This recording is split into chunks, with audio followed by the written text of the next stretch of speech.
Ողջույն, մի քանի րոպեով ձեզ զբաղեցնեմ բաց զրույցով, այս անգամ Տավուշի մարզից։ Նոյեմբերանից մեկնում ենք դեպի Բերդ։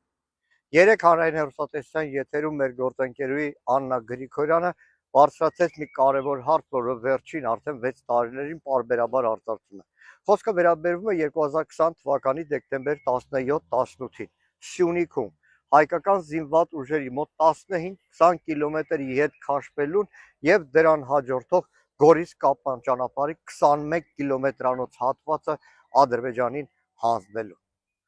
Դեռ 20 թվականի դեկտեմբերի 17-ից մեծ աղմուկ էր բարձրացել, թե ինչպես է տեղի ունեցել այդ գործողությունը։ Ինչու մեր զորքերը եկան այնինչ նոյեմբերի 9-ի փաստաթղթի հատուկ կետով նշված էր, որ զորքերը կանգնում են այնտեղ, որտեղ կանգնում են։ Եվ ինչու Գորիս-Կապան ճանապարհի 21 կիլոմետրանոց հատվածը հանձնվեց թշնամու առանց որևէ գործողության։ Տարբեր ժամանակներ իշխանությունը տարբեր պատճառաբանություններ բերում։ Մեկ Նիկոլ Փաշինյանն ասում էր, թե չէ պատերազմ կլինի, ամեն մեկը մի պատճառաբանություն։ Աննա Գրիգորյանի հետ տարբեր գերատեսչություններ մի քանի ամիս շարունակ հարցումներ էին կանում Պաշտպանության նախարարություն, կառավարություն, թե ի վերջո ինչ փաստաթղթի հիման վրա է այդ գործողությունը տեղի ունեցել։ Քայլ լռություն, տարբեր պատճառաբանություն էին բերում, մինչև մի օր պատահաբար Գլխավոր շտաբի պետի ստորագրությամբ ստացա գրություն,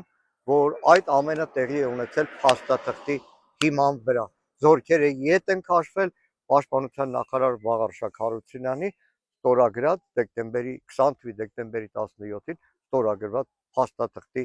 հիման վրա։ Այդ փաստաթղթին ծանոթացել եմ, փաստաթուղթը համարվում է գաղտնի, բայց այդ փաստաթղթի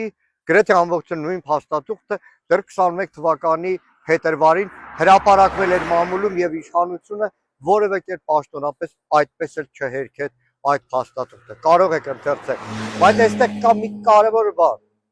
Հայաստանի անունից Պաշտպանության նախարար Վաղարշակ Հարությունյանը ստորագրում է փաստաթուղթ Հայաստանի արտաքին գործերի նախարարը, արտաքին գործերի նախարարությունը, Հայաստանի Հանրապետության զինված ուժերի գլխավոր շտաբը, գլխավոր շտաբի պետը տեղյակ չեն լինում այն բովանդակության հետ, որը միմիայն Նիկոլ Փաշինյանի գիտությամբ Վաղարշակ Հարությունյանը այդ ժամանակ ստորագրել է։ Եվ այնքան